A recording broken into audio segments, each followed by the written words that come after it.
Manela is the acting center director of the Weatherhead Center for International Affairs. He's also the director of our graduate student programs and a professor of history in our Department of History. Erez, it's yours. Thanks, Ted, and welcome everyone to the Weatherhead Forum. My name is Erez Manela. I'm the acting director of the Weatherhead Center for International Affairs here at Harvard, and also a professor of history at Harvard. And it's my great pleasure to introduce this opening session, first session of the Weatherhead Forum this academic year. A bit about the forum itself. It is our platform to address pressing topics of the day and the path-breaking research that Weatherhead Center affiliates are doing in those areas. These special sessions are open to the public, so thank you all for joining us virtually this year for this endeavor. And we are doing this virtually partly to allow people to join who would not be able to join if this was done only on campus.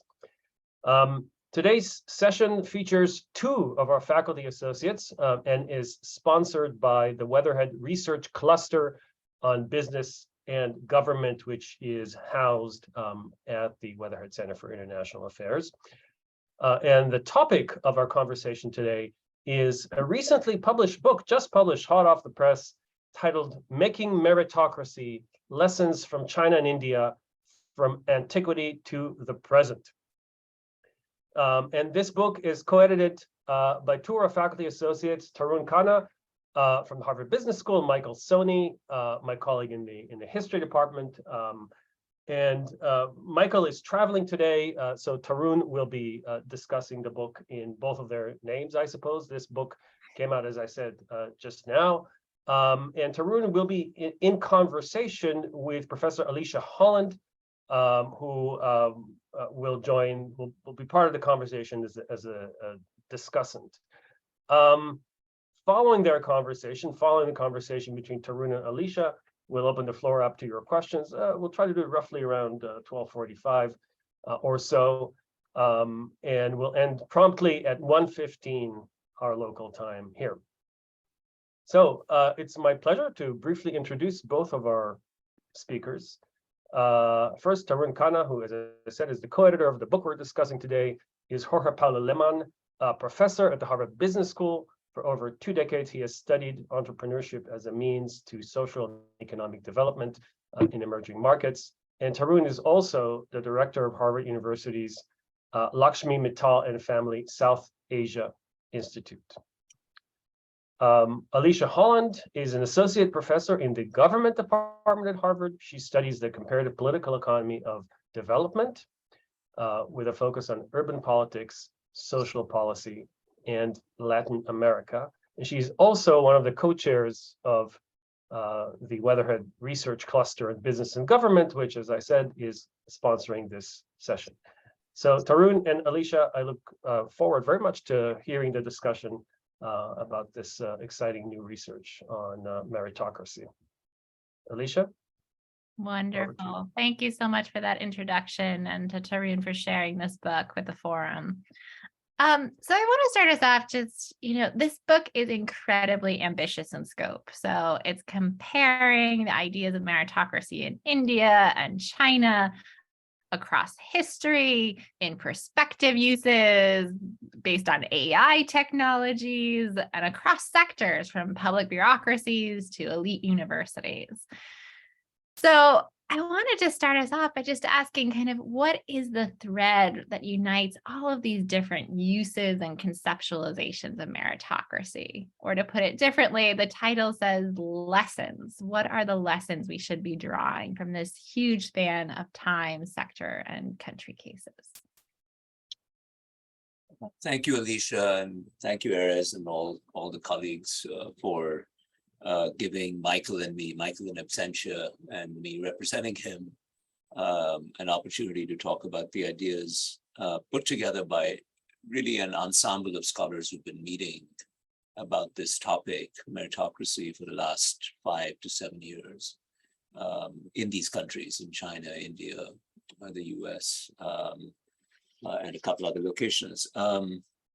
Meritocracy is a even though it's a relatively recently coined term, those of us who have historical inclinations, I'm not a historian, I'm an applied maths economist, but I do enjoy reading history, and Michael, of course, is a card-carrying member of the history profession. But we've been aware of these ideas in both China and India for centuries.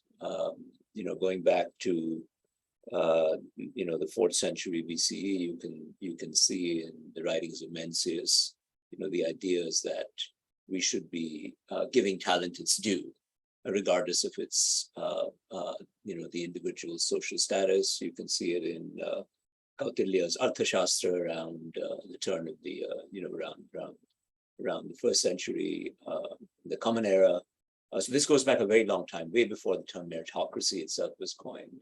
And of course, we have the court case that Harvard is embroiled in that will be heard by the Supreme Court imminently this month about meritocracy. And so this is a topic that is in the air and has been in the air forever. So what came out of these conversations was this idea: surely we can learn something from across time and space.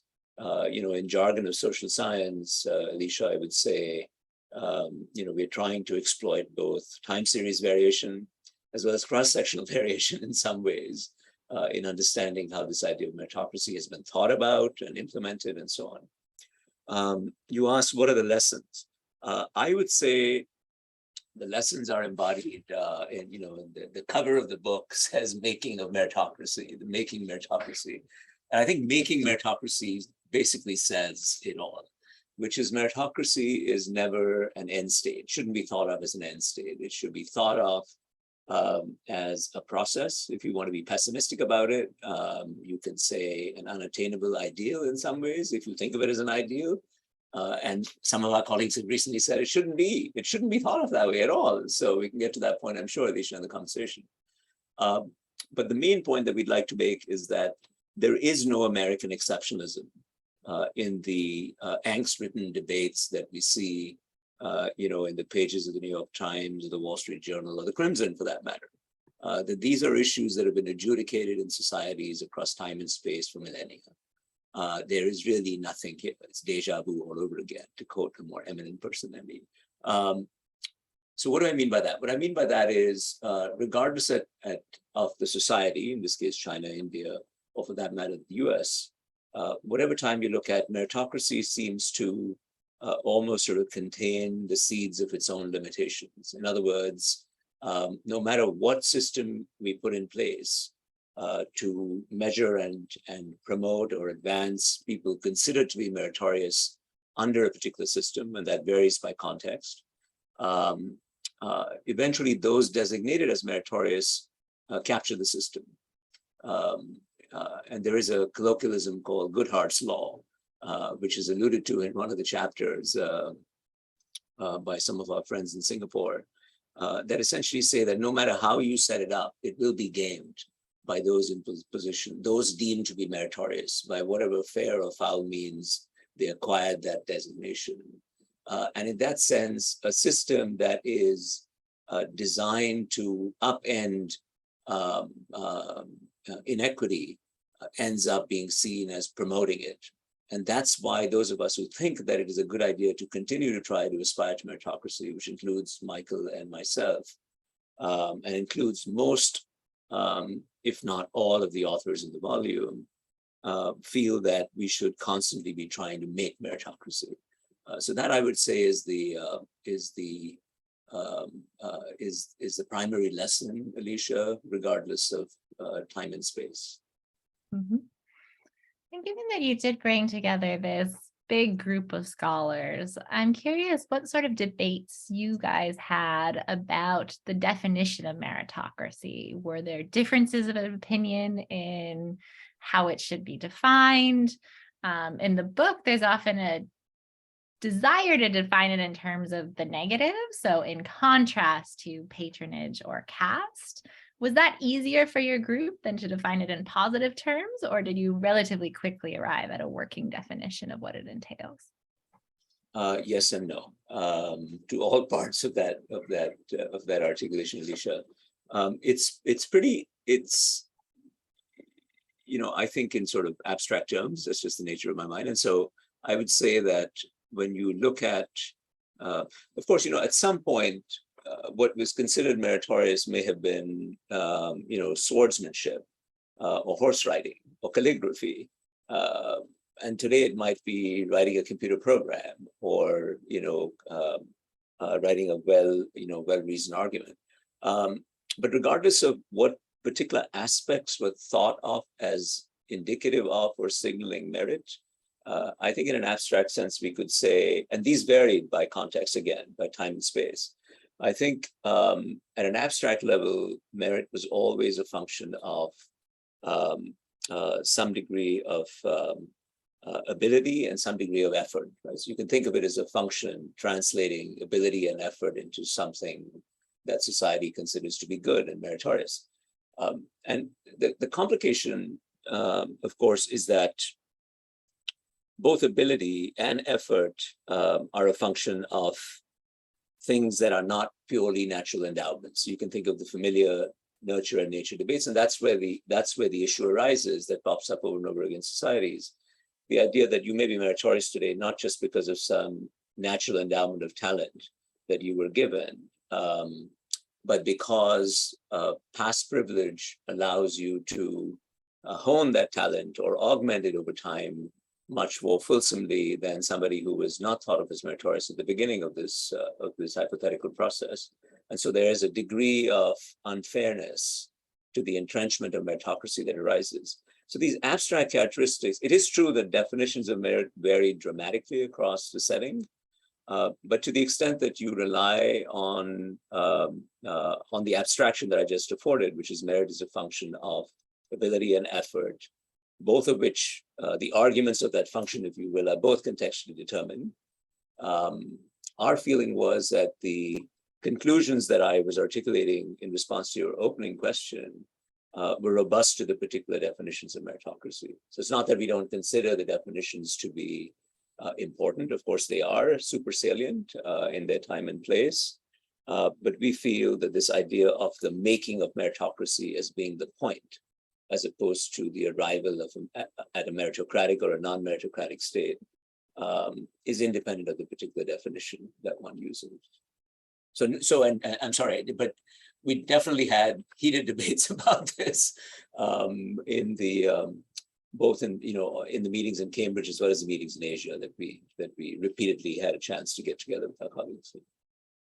I was curious, is one of the points of contention whether ability can be separated from accumulated privilege, or was that quickly a point of consensus?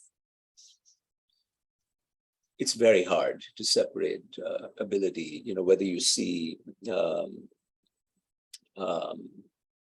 of our colleagues, Ajanta Subramanian, who's in the anthropology department, used a nice phrase, which I'm not going to fully remember, but is it the aristocracy of talent or the aristocracy of privilege? Something to that effect. And I think you can get the gist of what she's saying, which is, and her work is interesting because she looks at elite educational institutions in India, the Indian Institute of Technology, which is sort of India's equivalent of MIT, and points out in the chapter, and this is what some of her broader work is about, which I commend to anybody who's interested in this topic. But she says that, look, even when you look at this ultimately meritocratic examination system in India that's meant to channel very few into a technically demanding and world-class education, and I'm a product of that examination system myself, you'll see that everybody in the very vast majority of people in the Institute of Technology are from the upper caste. And it just seems unlikely that if you did this purely on the basis of natural endowments of talent, that would be an outcome that would obtain. So clearly it's the case that even in the most, even in the institutional arrangement that is presented as the most meritocratic, you have such a endowment of effects of caste privilege becoming so manifest in some ways. So I think it's extremely hard to, but I do want to say that lest we quickly go down the road of being entirely negative about the possibility. It is hard to distinguish, but we equally have some very interesting chapters from our Chinese colleagues. In particular, there's one from Hong Kong and a colleague from Southern China who talk about the mutability of meritocracy. In other words, its susceptibility to being made, as in the title, The Making of Meritocracy of the book. And they point to a period in, I think, the Republican era in China, where they say in a very short time span, think of a few decades, you could dramatically alter the profile of who was admitted to elite universities in China. And so I think that on the one hand, you have Ajanta's observations, and then you have James Lee, the Chinese colleague's observations. And I think in a sense that mirrors what you see across time and space, that it's not easy, but it's doable. Okay, so before I turn to some questions about business and meritocracy, I want to pause on one other theme, which as a political scientist, I found quite interesting, which was really the possible tensions between democracy and political meritocracy. So I was wondering if you could tell us a little bit more about how meritocracy has been in tension with democracy in India, and then also a little bit about the extent to which political meritocracy is constructed as an alternative to democracy in China. So now, I'm out of my league. I'm an applied math person talking to a political scientist about political science issues. What I would say is there's a lovely chapter in the book by our colleague Ashu Barshani, who is a political scientist at Brown, early on in the book, where he talks about, the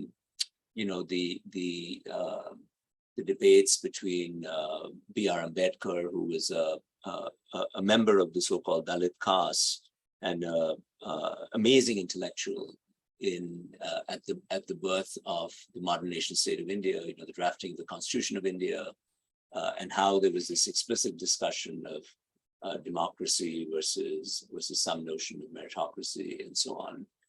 And India very clearly went down the road of saying that we think of democracy as being separate from the idea of merit, and we're going to embrace democracy and not embrace merit as an organizing principle of the newly formed Republic of India. So I think it's put in place at the very beginning, so to speak, if you think of beginning as being, in this case, 1947. And Michael likes to point out, it's unfortunate that he's not here, he likes to point out that in all, even in the US government, you see combinations of democracy and merit, right? Lots of people in the government sector are appointed on the basis of merit and move up the hierarchy on the basis of merit, and some people are elected through the democratic process. So most systems appear to be amalgams to us of some degree of democracy and some degree of meritocracy.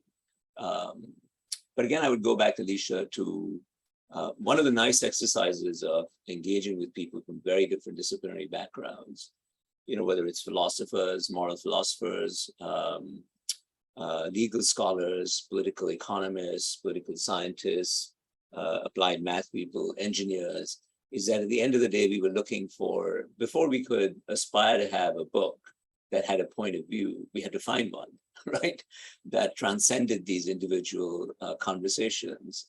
And I want to go back to the title of the book. The Making of Meritocracy appears to be robust enough to us to survive, if you will, the individual gravitational pulls of these individual disciplines, if you will. And I think that's what's really cool about the effort, if I may say. Can I make one other point that if I may, Alisha, before you go into business,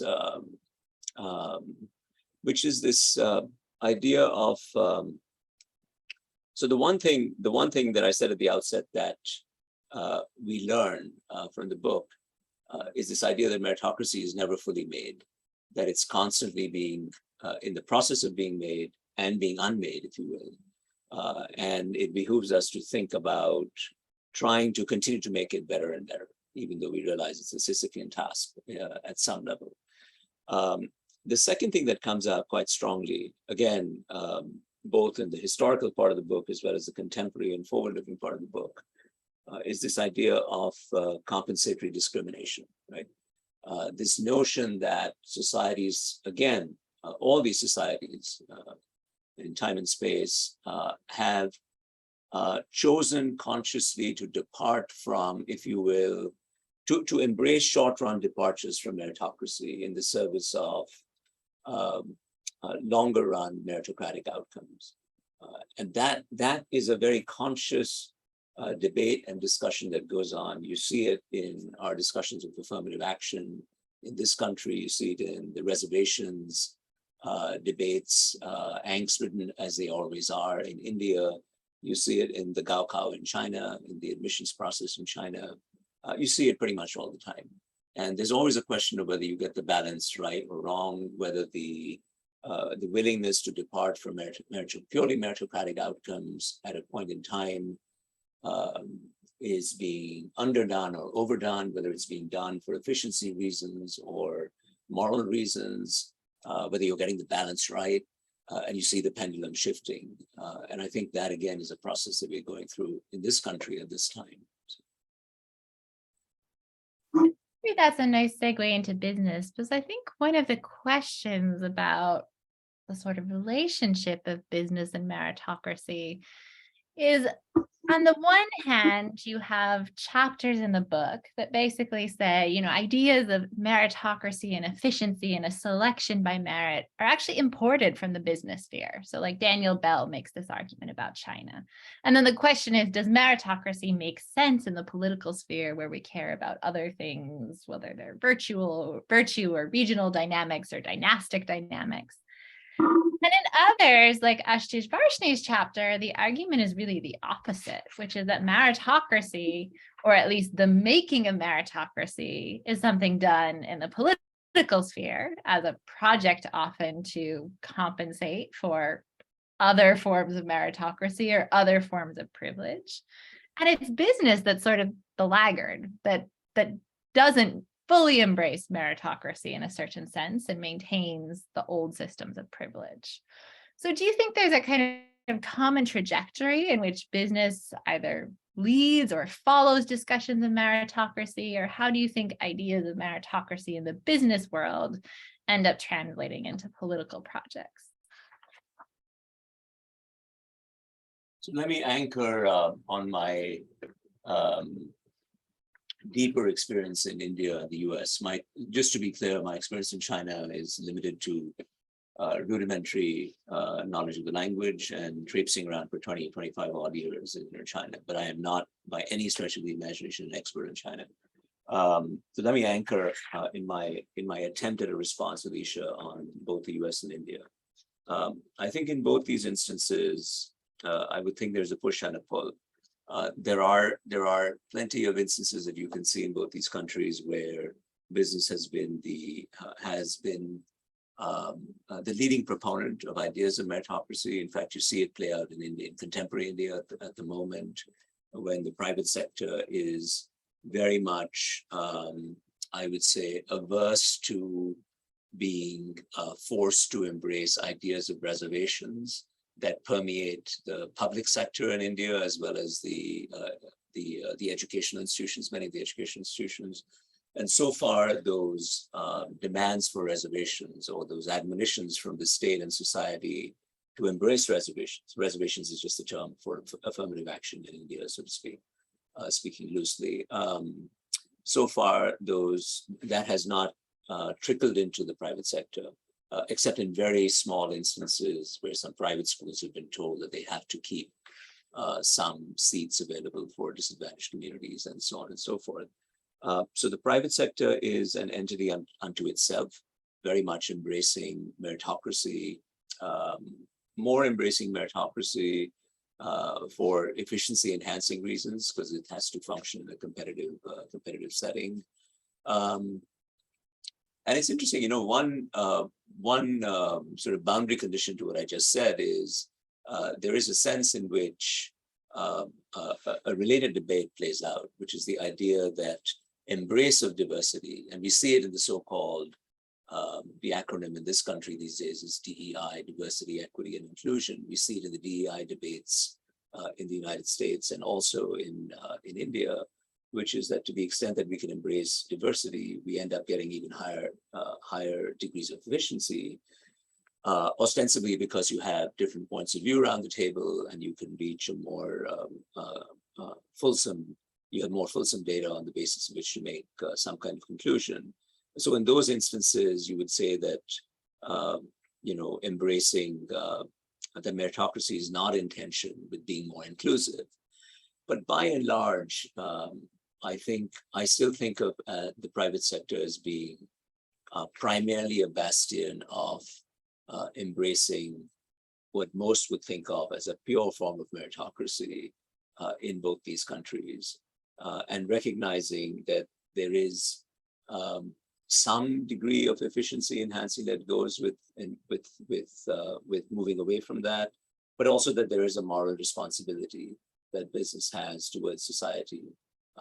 Interestingly, Alisha, in India, going back to the debates in around 1950 when the constitution was adopted, it was always a moral argument. It was not an efficiency argument to say that we should not go after sort of meritocracy, the way Ashu says, not meritocracy, but go after democracy. It was a moral argument. It was not an efficiency-based argument. And that continues to be the way that reservations or affirmative action in India plays out. Mm-hmm. I think, there's relatively little on the book explicitly about meritocracy in the private sector, which, is somewhat surprising given your seat at the business school and many of the themes you think about. But you do talk about in the afterword how sort of business is a new frontier for thinking about meritocracy. So first, I wanted to ask, why the focus on public life and bureaucracy as opposed to private sector notions of meritocracy in the book? And then second, what do you think would be gained by looking at private sector perspectives and perhaps these debates about efficiency and meritocracy and their tensions? So it's a fair question. As you say, it's ironic that sitting in the business school, there's so little about private sector meritocracy that irony was not lost on me. And in fact, we have a tongue-in-cheek comment in the intro chapter saying we recognize this strange outcome. I think it's just a function of the way this project unfolded. It was initiated 5, 6, 7 years ago by a bunch of us having this, by Mark Elliott in particular, who was then the director of the Fairbanks Center in Harvard, and myself and some other interested parties. And then Michael jumped on board when he took over the Fairbanks Center from Mark. And it quickly morphed into an open-ended platform for conversation. We had several meetings in Cambridge and everybody was invited. Relatively few business school people, bothered to cross the river. So I think that is a simple explanation for why it took on a path dependence of its own. Similar, open forums were orchestrated in Beijing and Shanghai, and then in New Delhi. I think it's a commentary more on the nature of academic silos than it is on anything more substantive than that. So personally, there is a lovely chapter at the back end by an engineer from MIT, applied math engineering graduate from MIT and an entrepreneur, Varun Agarwal, who is now based in New Delhi, where he talks about efforts to really broaden this idea of the measurement of meritocracy.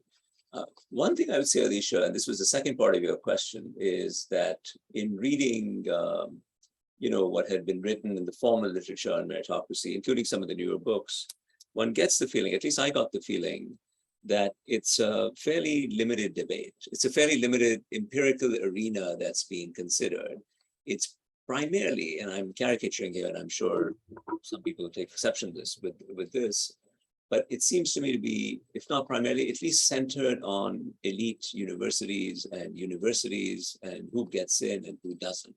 That seems to be the empirical theater from which conclusions about meritocracy are being drawn. But if I wear my abstract hat and say meritocracy is an organizing principle in society, well, society is a lot more than elite educational institutions or even just educational institutions.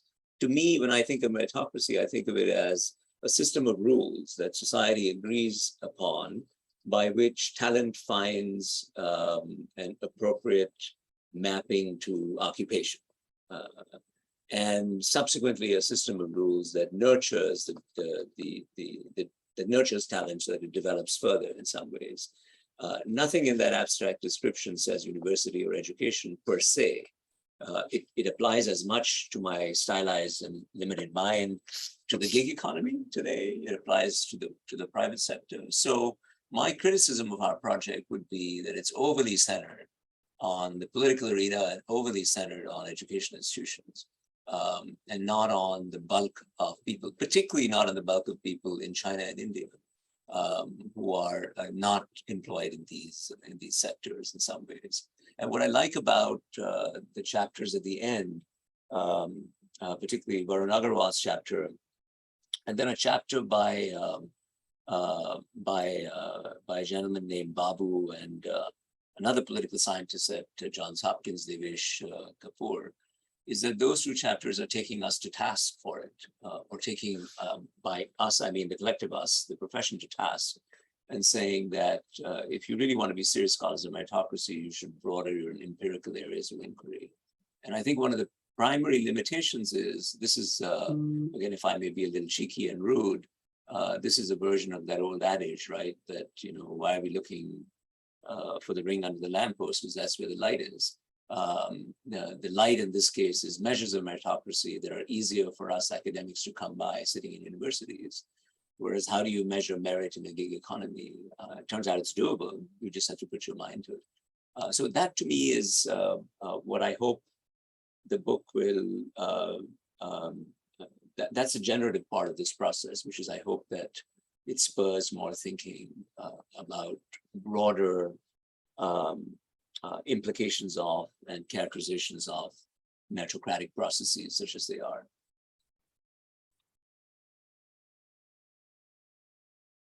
You're muted, Alisha. I couldn't hear you. I was just going to say, to push you a little bit on this last point, you started saying the sort of overall thrust of the book was really the way in which meritocratic systems are captured and continuously have to reinvent themselves and make meritocracy.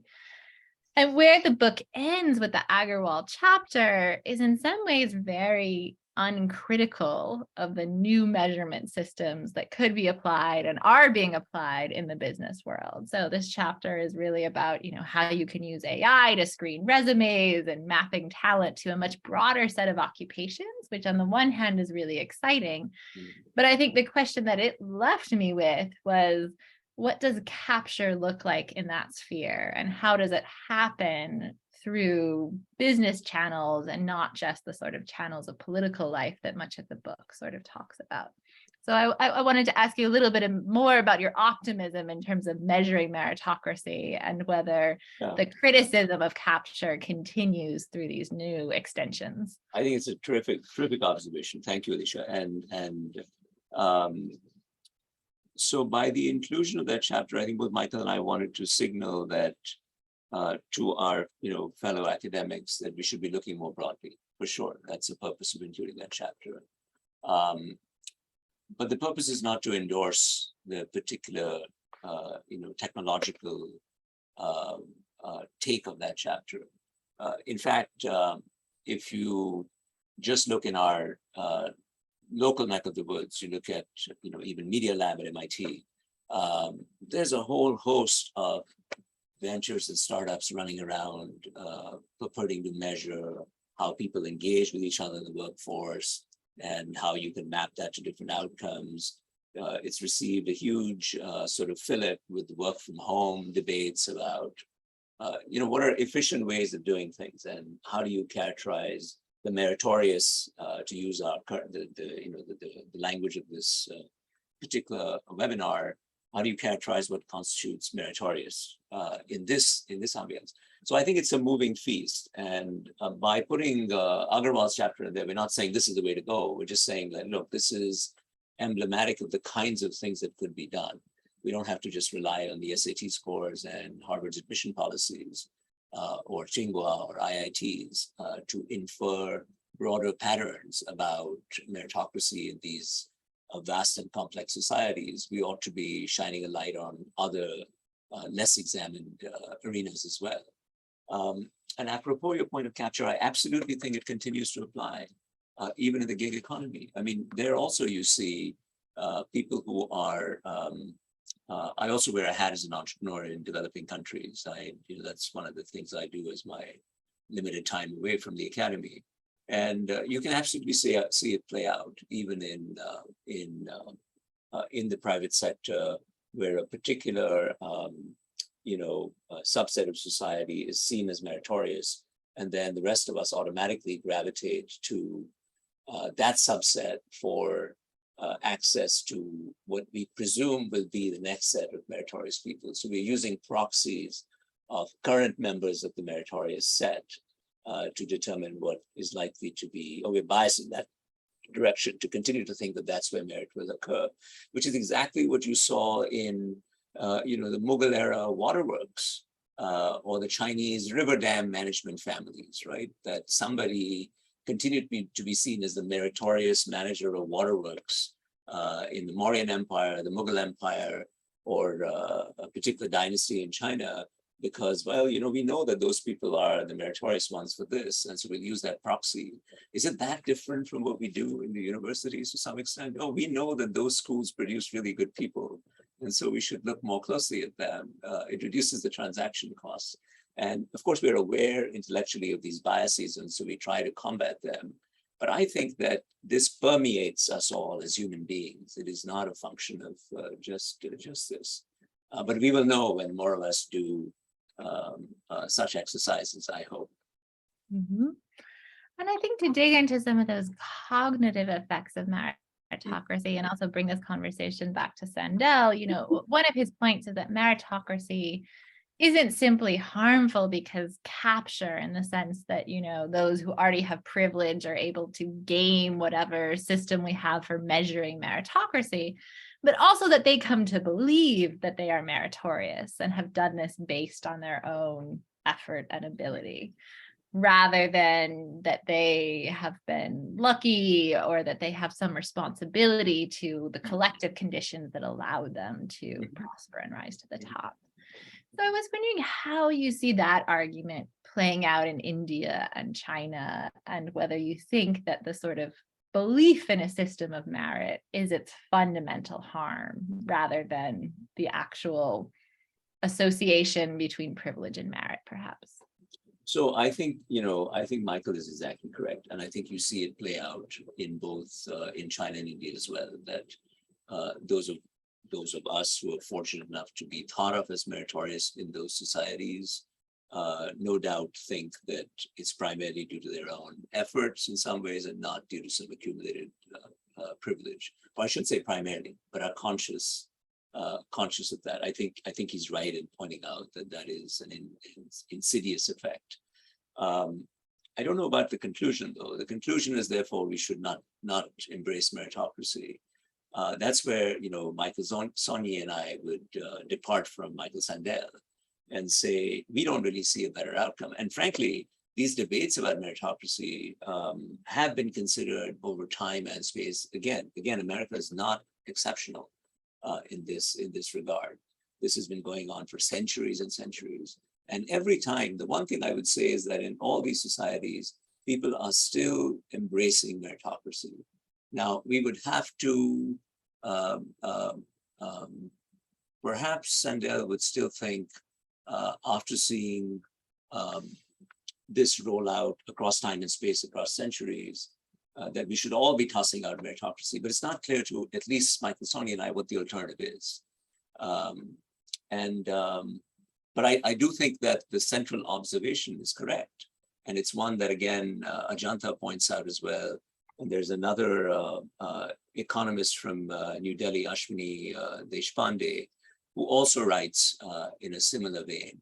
One thing that I should mention of Ashwini reminds me, there was a piece of empirical analysis in her chapter that really made me think a bit differently about this other robust characterization of this process of making meritocracy. the idea of compensatory discrimination that I alluded to before, I always thought in my mind that the trade-off is, okay, collectively society agrees to depart from meritocracy today, even though it may not be the best outcome in the short run, but because we're getting something much better in the future, both efficiency-wise and morally, something better in the future. But what Ashwini says is that even the efficiency losses in the now, in the present time, in the few circumstances that they've been measured in India, are very minimal.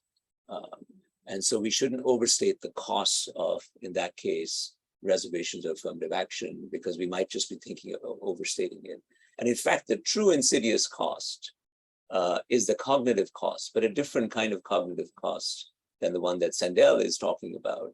It's the idea that you're stigmatizing the disadvantaged, even after giving them a hand up for whatever set of reasons you might have chosen to give them, whether moral or efficiency-based reasons or diversity-embracing reasons, that you are, just the process itself is stigmatizing. And Babu and others in the back end of the book write very movingly about that. One of those authors is also from the Dalit community, which is the lower, lower on the socioeconomic strata community, and has emerged as, rightfully emerged as a champion of bringing them into the meritocracy discussion and engaging that community. So his chapter is particularly moving and also very practical in saying these are things that you could do to destigmatize the process of compensatory discrimination in some ways. So one last question, and then I'm going to open it up to the audience. So please type your questions in the Q&A so that we can collect different ideas and opinions. So my last question, I do think this is one of the big tensions between your book and Sandel's work, which is, thinking that you can keep remaking these systems and also using compensatory discrimination to, in a sense, redress those past systems' capture. And Sandel, who I think, in the back of his mind, also has the sort of populist political backlash linked to debates about meritocracy. And I think, in a certain sense, is saying the backlash we're seeing against democracy right now can be read as a backlash against a technocratic elite, a merit-based society where merit, frankly, is just a guise for the exclusion of most of the people. And so I guess I just want you to defend meritocracy a little bit more against, its current critics who are saying that this is always a sham, and therefore, remaking it without, greater attention to the kind of collective structural conditions that are holding people back is impossible. So, I think the nicest thing for this book is the existence of Sandel's book. It's perfect. Wasn't planned, and Michael was kind enough to endorse our book also, but it, in a sense, it's perfect. And I think it all comes down to what you think is the counterfactual, right? And I think that somebody who espouses Michael's view or Daniel Markovits at Yale's view, another author of a book criticizing, if I remember correctly, how much unhappiness the process of meritocracy creates, even among those who are deemed to be meritorious, right? That the process is so painful that it's not worth it.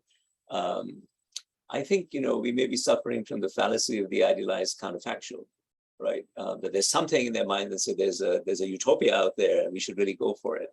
I'm willing to be persuaded. If you tell me what this utopia is, I don't see it. And then when I look at the data, right? So one of the issues with the exceptionalism of America implicit argument as inferred from the empirical loci of past scholarship, right? One of the issues is that we may be drawing spurious inferences, right? As a social scientist, you want to expand variation in the data. You don't want to extrapolate from a tiny sample. We're looking at America today, or maybe over a century, and we're saying, wait a second, there are all these other societies that have gone through all this for centuries, right? and with many, many more people. And they've all kind of looked at meritocracy, and they've all recognized the same issues, and they've all recognized this and said, and have all come to the conclusion that we should keep remaking it through the same sets of interventions. So I submit that that's more compelling to at least to these two scholars, and to that is to Michael Soni and to myself, and to most of the people whose chapters in the book, not all, but most. Excellent. So thank you so much. Let me turn it over to Erez, who's going to field the questions from the audience. Thank you very much, Alisha and Tarun. This has been terrific. And audience, please put your questions in the Q&A, and I will read them out to Tarun. Depending on how many questions we get, I can't promise we'll get to all of them, but we'll do our best. And actually, Tarun, I'd like to, this is such a fascinating topic that I'd like to abuse the privilege of the chair and lob the first question at you, which is basically that my sense of how you've spoken about the book in this conversation is that, very generally speaking, you were looking for generalizations. You were using India and China and the shadow case of the United States to sort of find things you could say about meritocracy in all of these different places, how it operates generally. And obviously that makes a great deal of sense, but I wonder whether you have found any contrasts, meaning is there an Indian way of merit and meritocracy that is distinct from the Chinese way of merit and meritocracy, that is in turn distinct for the American way? And I mean this both in the sense of how merit is identified, but also where merit is channeled. You know, we all teach in an institution where it is, you know, in the United States, there's almost this magical faith in the ability of the undergraduate admission bureaucracies of top universities to identify, both to identify merit and to confer merit on individuals. And kids who have that badge put upon them in the United States, at least, tend, in my experience, to gravitate disproportionately to things like finance and high tech and consulting. And I assume that that's not the case in China and or in India, although it may well be. So I'm wondering whether you can talk a bit more about the contrasts that might have come up from this exercise. So on the thank you, Erez. On the last bit of your on the last assumption in your question, it's very much the case in India and China also that the aristocracy of talent, however identified rightly or wrongly, or however this imprimatur is conferred on someone by the elite universities of those places, they're also gravitating to a very narrow subset. In that sense, the labor market has globalized, right? So you find the same employers on the Harvard campus showing up at the Institute of Technology globally and recruiting at these places. So in that sense, you know, to my mind, unfortunately, that's become the case. It's fortunate that you know, talent in Asia has access to great job opportunities globally, but it's unfortunate in that it oversteers way too much talent, in my view, to just a subset of possible subset of things that could be done productively by these talented people. That's just an observation on the back end. On your broader comment on, you know, what's different in these different places, I guess the point of the abstraction is to make a claim that abstraction is useful in these very disparate contexts in China and in India. But there, of course, there are differences as you approach Monday morning realities, if you will. So, for instance, the particular schisms that have to be confronted in India are the schisms around caste, right? Which a lot of our authors write about. That's the divide along which, or the debate, where the arena for the debate, that lower caste people are disadvantaged, or or so-called. We have this entire nomenclature about castes in India that has been reinforced over time in very unfortunate ways, to my mind. But it has the insidious outcomes that Ajanta and others talk about. But that's the schism that needs to be addressed. And in China, it's more Han versus non-Han and rural versus urban schisms. There isn't really a caste equivalent hierarchy in some ways. And in the U.S., we know what the debates are. It's about ethnic communities or racial communities and so on as a result of the historical processes that have gone on over here. So I would say that the differences are not so much in how merit, and that's really the point that we're trying to make, Erez, is that we think that merit is being seen in an abstract sense very similarly in all these societies, despite the differences, and despite differences in the particular definition of merit that may have obtained, 6 centuries ago and today, that at the end of the day, they're being subject to these same, if you will, I would say almost mathematical rules that to me have a stylized elegance to them in some ways. I'm sure my historian friends would have a little fit at my characterization thus, or even the chapter contributors, but that's how my mind processes it, that I see commonalities across. And that to me is the power of I hope the power of the idea that we try to put together. Not that they are not differences, but for the differences, they are, like in any model, it's an abstraction. So that the abstraction is useful in helping you get a handle around what could otherwise be sprawling, sprawling dimensionality of the phenomenon in question. Mm-hmm. Yeah, thank you. That's fascinating, and that does. I mean, at least in China, traditionally, the idea was that those deemed to be most meritorious would be channeled into government. Yes. 20th century, and it sounds to me that you're saying that that's changed. That the Chinese Communist Party is not the place where those deemed meritorious are going. No, I didn't mean to say that. What I meant to say is that. So let me qualify that for a second. What I meant to say is that the same kind of narrow occupations, whether it's a tech economy these days in the United States or finance in general, also preoccupies graduates of the top universities in China. That does not mean that they don't aspire to be members of the Communist Party at all, right? Those are orthogonal questions. I mean, I have so many of my students who've gone back to China and have actively confronted the issue of should I become a party member or not, if I have the option to do it. And as you know, very often it's these days, even prior to the reincarnation of Xi Jinping, it was, if you wanted to advance economically, very often it would be advantageous to be a member of the party if you were able to get access to it. So those are orthogonal issues in some ways, whether I'm a member of the party or not. And even in India, I would say it's. So I'm sort of making, I guess, statements areas of central tendency.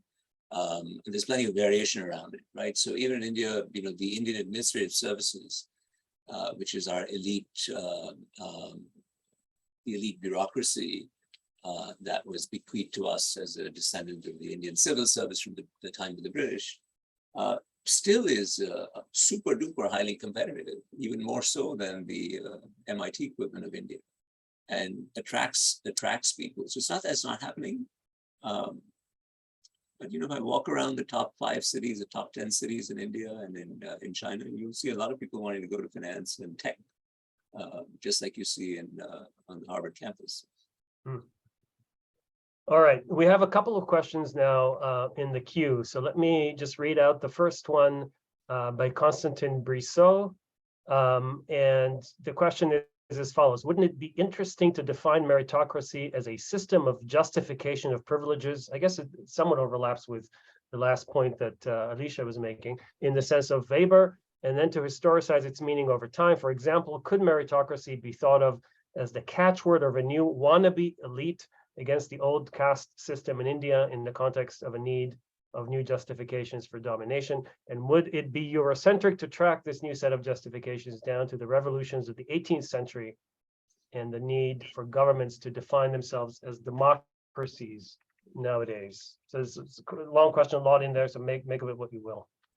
Yeah, it is a long question. It's outside my sweet spot to be absolutely candid. But what I would say is a portion of it speaks to this idea that which is what Sandel is criticizing also, right? And which is what Ajanta and Ashwini and a few other chapter contributors in our book are also criticizing, which is to say that when you show up as meritorious, that you should not have the hubris to think that it's entirely your doing. It's a function of contextual circumstances, luck of the draw, what circumstances you happen to be born into, and that we all need to sort of be cognizant of that. To the extent that your question is saying that isn't that a better way to think about it, I have no quarrel with the implicit assertion. Mm-hmm. Okay, there's another question here from Gresha Campos. I'll just read it out. What do you think about a mixture of meritocracy and sophocracy? I don't know what sophocracy is, so if you do, I have no idea. So if neither of us knows what it is, none of us know what it is, then I think sounds good though. It sounds great. I'd love to know. Yeah, it does sound impressive. But I don't know maybe that's the counterfactual that Sandel is looking for. All right, so we'll wait to see if there's clarification from the questioner, but we can move on to the next question for now. Gautam Nair is asking, are examinations more or less meritocratic than the going alternatives? I'm not sure what those are, but maybe you want to speculate. So Gautam, I don't know what alternatives you're referring to, but let me take the first part of the question as a standalone question. Are examinations meritocratic? I think that's a pretty deep question in and of itself, right? Because, and this goes back to, the chapter by the Singaporeans in the book, which essentially say that, look, show us a system of rules and we will show you a way to game it, right? Very easy. And you see that play out in China. You see that play out in these days in India. If you want to take any of these exams, you go to a city called Kota in Rajasthan, in the western state of Rajasthan, where you enter into these cram factories that tutor you on how to crack the examination. And you see that in the SAT, coaching centers in Newton, Massachusetts, where I live and my kids went through. So there's always a way to game it. So in that sense, are we really measuring merit? Or are we really measuring talent attributes, or are we measuring the results of primarily accumulated privilege through the examinations, through the instruments that constitute our examinations? Let me take Gautam's question as an opportunity to make a related point, which often comes up and hasn't come up in this conversation yet. I think one of the things that certainly Michael, Sonia, and I felt in collating the insights of all our colleagues and editing the book and writing the intro and the afterword, is that a distinguishing feature of some of the Indian and Chinese systems of even using examinations to channel people into elite institutions and so on, even in that limited theater, compared to, say, the Harvard admissions process, is the relative transparency of the former. Is that the rules are spelled out. This is how we will engage in compensatory discrimination, and then that's what we're going to do. Right? In the educational systems of which I'm familiar, I'm a graduate of Princeton, so I'm familiar with Princeton, and then I'm sitting here at Harvard. So we always say that we take the whole individual. Right? That's what the admissions officers does. That it's not just the SAT score, and there's a obvious merit to doing that, which is that you're trying to ascertain a very complex attribute of an individual to see what their circumstances have been, what they've done with their circumstances, and their raw acumen and their raw natural attributes, if you will. But an inevitable consequence or corollary of that is that it's subjective. You can't have it both ways. And if it's subjective, then it's bound to arouse concern from those on the outside of that process, right? So I wanted to put that out there because, again, that's going to be in the public discourse in a few short weeks. I promise you, when the court case is heard, one way or another. And it does seem to me that that we have another lovely chapter by a gentleman named Zach Howlett from Yale and US in Singapore, who has done some beautiful work on the evolution of the Gaokao, the Chinese examination system, over decades, maybe even over a century, and says that one of the things that allows it to be seen as legitimate, even though it includes this compensatory discrimination, is that it is seen ultimately as transparent and fair and relatively hard to gain.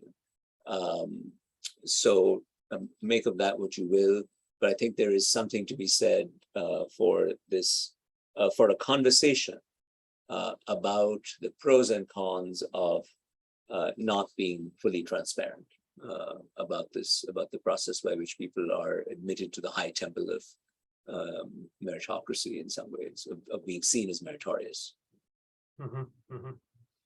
Sorry, Thank you. that was more than what you asked for. But No, thank you. So Grisha Campos has defined sophocracy as the rule of intellectuals, or maybe more specifically, the rule of philosophers. So the original question, to go back to it, is what do you think about a mixture of meritocracy and the rule of philosophers? oh my goodness. What do I think? Well, to the extent that philosophers help us think through situations, I like that idea. I'm going to have to think more fully about that. If we had a rule of thinking people who actually had the perspicacity, if you will, to think through what, to put themselves in the shoes of others, including those who are not represented and excluded normally, that has a really appealing flavor to it. Grisha Campos. So thank you for suggesting that. I will think some more about it. And I learned a new word, sophocracy. Who knew? Thank you. So there are no other questions in the queue for now. If you have any other questions, you're in the audience. Please feel free to put them in the queue in the Q&A. And let me, since we do have a few more minutes, let me then throw another question to you, if you don't mind, Tarun. This goes back to the really outsized role of a few brand name universities in the United States and American society in conferring the badge of merit, the badge of meritocracy. You know, and those of us who've had children go through this process in the United States, or have them going through this process right now, know that, you know, from their perspective, again, to have been admitted to a Harvard or a Yale or a Princeton, both is a recognition of merit, but also a conferral of merit, which, as far as I don't know, very few parallels that I can think of in American society. And you might be familiar with the conversations that I often have, where, you know, you meet somebody and they say, where do your kids go to college? If you tell them they go to college, and you know that on the answer depends how meritorious you and your family will be judged by the listener in many cases, right? And so the question is then, is it, to what extent is it, and I know there are elite universities also in China and India, to what extent is that that social process extant in those places? Is it very similar to the United States, or is it different? Does it have less power, perhaps even more power to confer merit? And I know you didn't, you know, this is a book about China and India, but I mean, you travel around the world. Are there places other than China and India and the United States where merit doesn't attach so tightly to which university one gets admitted to or goes to? It's a great question. We have, you know, in Alisha, we have a Latin American scholar here, so she can add to the conversation. But my impression is that that inference that you described that plays out in, you know, Harvard Square very much plays out in Beijing and New Delhi, and you know, I think of Todai, you know, Tokyo School of Law, or think about Seoul National University. It very much plays out. In fact, I would say it plays out even more extreme ways than it does. So I do think that if one did want to look for American exceptionalism, right? And I'm aware of some amazing recent scholarship that most recently by Raj Chetty and others, just showing how little upward mobility there is compared to before. And earlier, Peter Temin at MIT in the economics department, economic historian, had also provided those data maybe 10, 15 years ago. A similar, less precise, but similar characterizations. I'm aware of the decline of social mobility, but I would still say that in America, it's possible much more possible for someone in the non-meritorious set to break into something approximating a meritorious, from where I sit anyway, compared to the possibility of doing that in India or in Korea or in some other place like that. So I'm saying that purely on the basis of small sample empiricism and anecdotes, so take it for what it's worth. But my answer to you, Erez, is that yes, you see the similar inference process, similar and somewhat unfortunate inference process play out, at least across the Asian countries that I'm familiar with. And that, I'm just thinking about the people that surround us who are not university educated in our home environment, my personal home environment. And a lot of their kids have gotten into some amazing colleges. Somehow they work their way into it, which I think is fabulous. And that happens so much less in many parts of Asia. Just worth keeping in mind. Alisha, do you want to take Tarun's invitation to speak about Latin America? Is there a Latin American exceptionalism in this regard? Well, I would say that the same inference exists. I think one of the interesting things in terms of educational structure is that it's made not only about universities, but about occupations within those universities. So the question is not simply, did your child go to, Universidad de los Andes, or one of the most prestigious universities, but did they study law or medicine? Because you have to track into occupation when you're admitted to universities. So in that sense, it becomes even more of a kind of professional gilding experience at the university level. I think the questions, and, of course, there are all these kind of economic studies trying to measure mobility, the extent to which universities are actually open and, engines of mobility. And, I think that you see similar stickiness across countries. And there's always a question, is the US worse or better, or Latin America versus China? And I think that does vary over time and also across country within these regions. So. Be interesting. So I think there's something to be said. Something to be said for this. I hope as part of the scholarly community, and that's why having the Weatherhead Center is so good, because presumably it's an aggregation of insights from different parts of the world. But the starting point for our project was, really implicitly is American experience with meritocracy exceptional. And we have a very clear answer: no. Yeah, no, I understand that. Yeah, and there's an implicit search in, I suppose, in my questions for a place where we can say, well, that place is a model that we might want to emulate. They've got it right, and it doesn't quite sound like we've gotten there yet. But I'm curious if. Or maybe they've gotten it closer to right than we think we've gotten it. I think that would be interesting. But they've gotten it. They may have gotten it closer to right at some point, but then, Erez, it gets captured, and then we're back down the hill and pushing that boulder up again. So that's the point. That's why we're doing this over and over again. So.